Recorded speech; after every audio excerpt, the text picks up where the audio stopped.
A massive fire erupted early this morning in Birmingham's 5 Points South neighborhood. The flames spread from one building to another, and smoke could be seen from miles away. And what we're seeing now is the aftermath of an intense fire. This is a live look from our sky cam, but as you can see, that same area looks completely different than the shot next to it. And that video is from this morning. It shows that thick black smoke billowing up over the Birmingham skyline.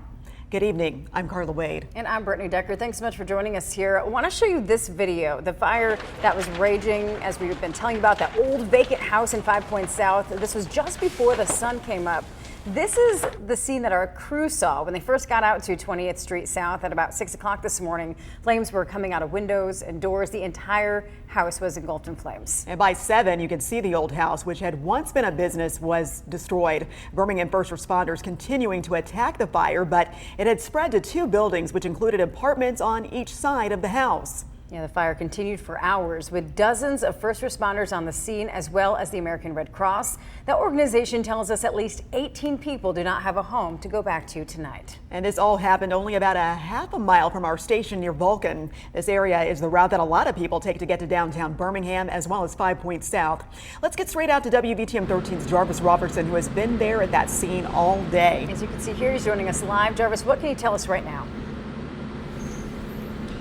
Well, Brittany, caller, from sunrise to sunset, this fire has been the attention of Birmingham Fire and Rescue. You can see behind me right now, their hoses are still scattered about across 20th Street South. Now, around 3 o'clock this afternoon, we did get a press briefing from a lieutenant with the fire service. He says that I did ask him how much water have they used on this fire. At that point, he said it was several thousands of gallons of water, and as of right now, that number is only increasing here at 601 as firefighters work to put out the remaining hot spots. Now, I want you guys to take a look at some of the video. It is incredible, showing that house fully involved. That means every inch of it was on fire. Birmingham fire officials say that it spread, as you guys mentioned, to neighboring buildings. The structures are a mixture of commercial and residential.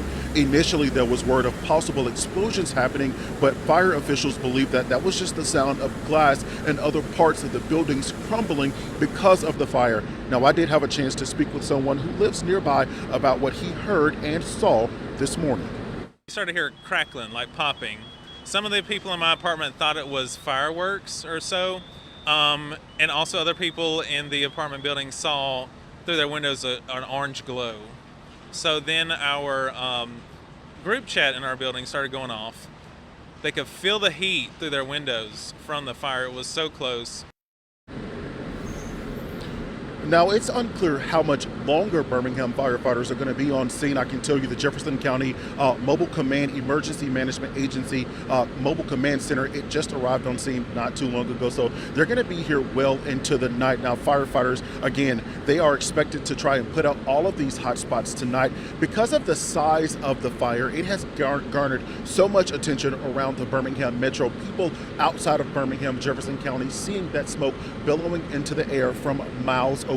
And because of that fire, Birmingham city leaders, they're definitely keeping an eye on things. City council members released a joint statement on the fire saying that city will continue to assess the damage, work to support recovery efforts, and explore ways to restore one of the city's iconic cobblestone streets. Now, because of all of the damage, it means that several people, they've lost everything, and as of right now, they are figuring out their next steps. The Red Cross, they've been on scene for several hours. They tell us at least 18 people and families have been displaced because of the fire. Red Cross organizers on hand say that the big focus right now is to get these people out of the cold and somewhere warm to stay for the next few nights. But sadly, this is a scene they're all too familiar with.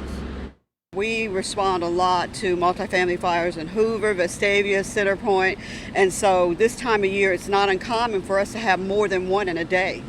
So we just have to be prepared.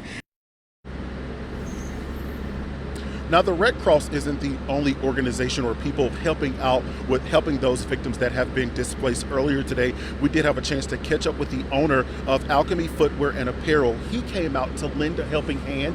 He was out giving shoes and clothing away to the people that have been affected. When we learned about this situation in our partnership with Red Cross, we just decided to get people out here and bring some shoes and some socks and some pants and some jackets. Anything that we have as a resource inside of our business that we can give to the community, that's what we came here to do. Now, this massive fire was truly devastating, and at this point, that is just an understatement. I spoke with someone out here earlier today that says he spoke with someone who only was able to walk out of their apartment with the clothes on their back and grab their cat and get to safety. Now, behind me right now, you can see the water cascading down behind one of the buildings. That building has a for sale sign in front of it. So as you can imagine, this is the worst day of the lives of so many people. Now, we're still waiting to find out how this fire started. Birmingham Fire, they say that they are still investigating. Also, the ATF investigating as well. So once we find out how it started, we'll be sure to let you all know. Reporting live in Birmingham tonight, I'm Jarvis Robertson, WVTM 13.